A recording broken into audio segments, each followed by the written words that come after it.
आपके आपके चरणों में कोटि कोटि नमन गुरुदेव। राधे श्याम। गुरुदेव, मैं काम करता हूँ तो कभी टाइम अगर कम ज़्यादा हो जाए तो अगर चलते फिरते माला जप कर सकते हैं क्या? ये हर नॉर्मल क्वेश्चन है और इसको कई बार हम बता चुके हैं जी। कि चलते फिरते गुरु मंत्र जाप नहीं कर सकते। अब चलेंगे फिरेंगे तो नंगे पांव तो घूमेंगे नहीं। जी नहीं। और जहाँ होके जा रहे हैं उस भूमि पे न जाने क्या क्या पड़ा हुआ है। जी ना जी गुरु जी। कुछ भी होगा। तो इसलिए हमें चलते फिरते कम से कम गुरु मंत्र नहीं जाप करना चाहिए। बाकी का राधे श्याम राधे गोविंद जो जाप करना है वो करते रहें।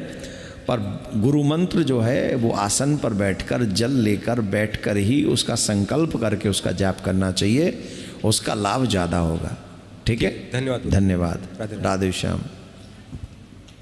राधे श्याम गुरु जी। राधे श्याम। आपके चरणों में वंदन। राधे श्याम। गुरु जी, अभी दीक्षा लिए हैं तो मेरे को कुछ भी माने आइडिया नहीं है कि कैसे माला जाप करना है, कैसे क्या करना है। अभी आपका गुरु मंत्र को जो आपने दिया है तो उसके क्या नियम, कृपया वो बता दीजिए।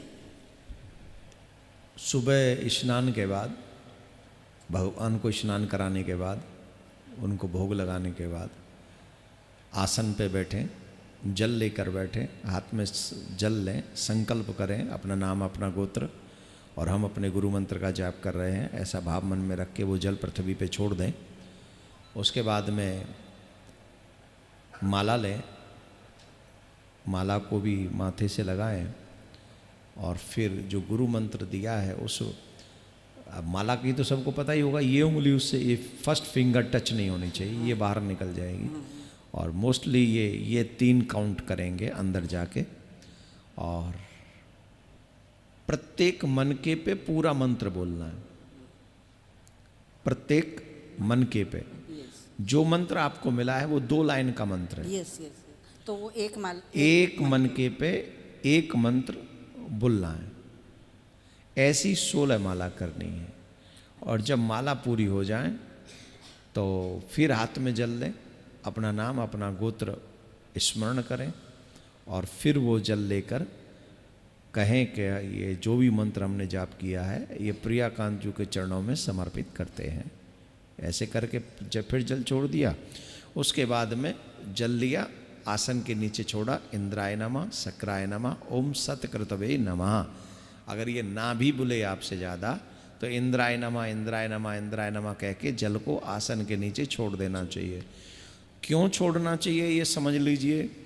जो लोग बिना जल छोड़े भजन करके उठ जाते हैं उसके भजन को इंद्र चुरा लेता है, क्योंकि जहाँ बैठा हुआ है वहाँ वो भजन तो कर नहीं सकता।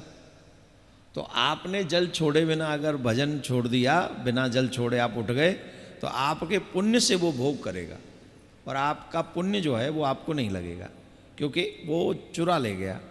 जैसे सोना चुरा ले गया कोई, तो आप क्या यूज़ करोगे उसको। तो भजन भी चोरी होता है, भजन भी चोरी होता है। तो जैसे सोने की रक्षा करते हो वैसे ही भजन की भी रक्षा करनी चाहिए। तो जब हम आसन के नीचे जल छोड़ देते हैं तब इंद्र देवता उसे चोरी नहीं कर सकता। ठीक है, तो ये थोड़ा क्रम है। इसे सुबह दोपहर शाम जब मन करे पवित्रता के साथ कर सकते हैं। राधे राधे। राधे। गुरुजी, जैसे मैं रोज़ थोड़ी देर गीता का पाठ करती हूँ तो उसमें भी यही करना चाहिए क्या? जल हाथ में लेके करना चाहिए? सब कर संकल्प से ही ये सिद्ध होगा कि आपने ये किया। मोस्टली लोग भजन करते हैं जो कहते हैं ना हम चलते फिरते आते जाते जो करें, अब उसको आप न तो संकल्प कर पाओगे ना उसे आप जल छोड़ पाओगे। वो चलते फिरते ऐसे, तो वो समझ लो क्या स्थिति है।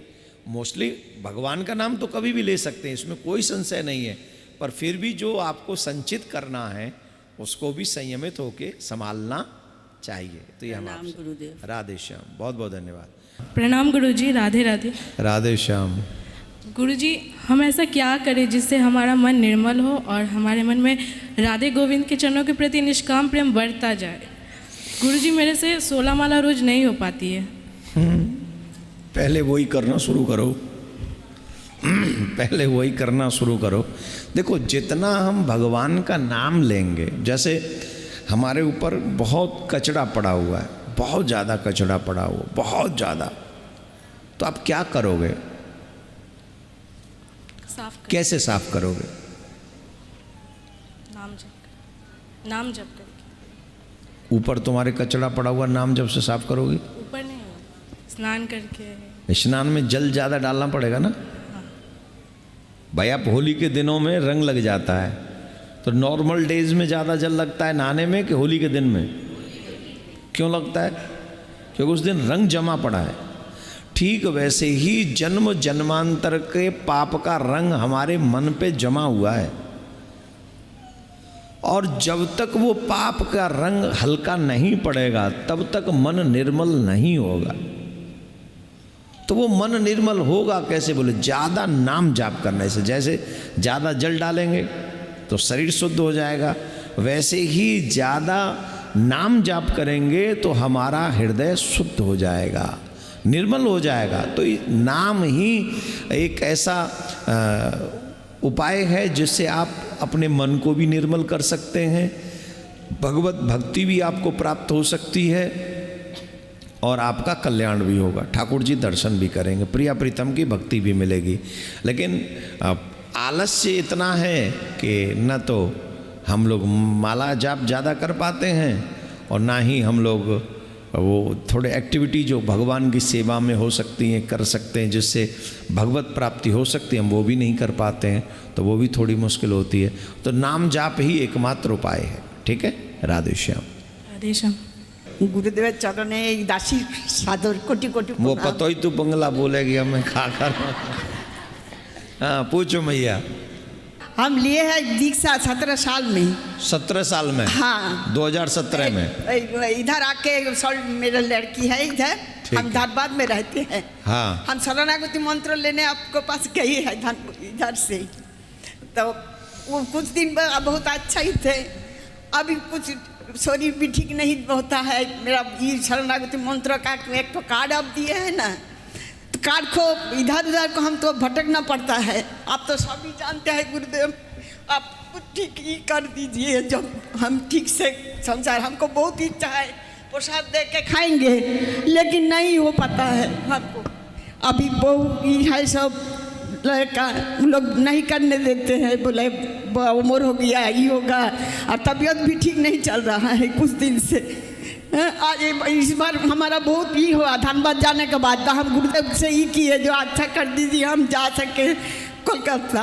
तो हम आई है मेरे लड़की को पास इधर। लड़की कहाँ है? हाँ लड़की लेक टाउन में है। अरे लड़की आई आपके साथ अभी? छोटी लड़की नहीं, आज छुट्टी है, उस भी काम पे जाती है। इन्होंने कहा कि प्रणाम गुरुजी, राधे राधे। इन्होंने कहा कि इन्होंने 2017 में दीक्षा लिए है, तो इनका तबीयत अभी थोड़ा ख़राब है, इसीलिए भगवान जी को भोग लगा के खा नहीं पा रही। तो इनके बच्चे लोग करते हैं, और तबीयत ख़राब था, धनबाद से आए हैं कलकत्ता कथा सुनने के लिए। आप तो माताजी जहाँ बैठी रहती हो उसी बिस्तर पे बैठ के जो पूजा करना है, जो पाठ करना है, जितना हाथ से हो सके उतना करो। अदरवाइज इस आयु में सिर्फ आंखें बंद करके मन से भी अगर आप पूजन करेंगी, मन से आप वही भोग लगा देंगी, मन से आप अभिषेक कर देंगी, मन से आप आरती करेंगी, उससे ज़्यादा फल आपको उसमें मिल जाएगा।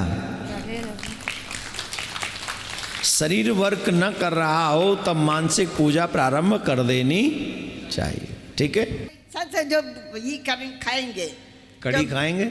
जब हम तो ऐसे ही खाते हैं नॉनवेज, लेकिन हमको भी बहुत ही लगता है, जो बना के देती है बहू, तो वही बना के देते हैं, तो हमको प्रसाद तो नहीं दे पाते हैं ठीक ही ठाकुर को। अब पता नहीं आपका भाव ये लग रहा है हमको कि हम तो नहीं खाते हैं पर बहू बेटा खाते हैं, तो हम लोग क्या उनको प्रसाद नहीं दे पाते हैं, यही कहा ना आपने। तो भगवान पे छोड़ दो, आप तो अपना देखो, बच्चों को समझाओ कि उल्टा सीधा खाना बंद कर दो तो ज़्यादा अच्छा है, नहीं करें तो उनको छोड़ दो उनके हाल पे, आप भजन में लगी रहो चकाचक। ठीक है, बस बैठ जाओ, हाँ भजन में लग जाओ।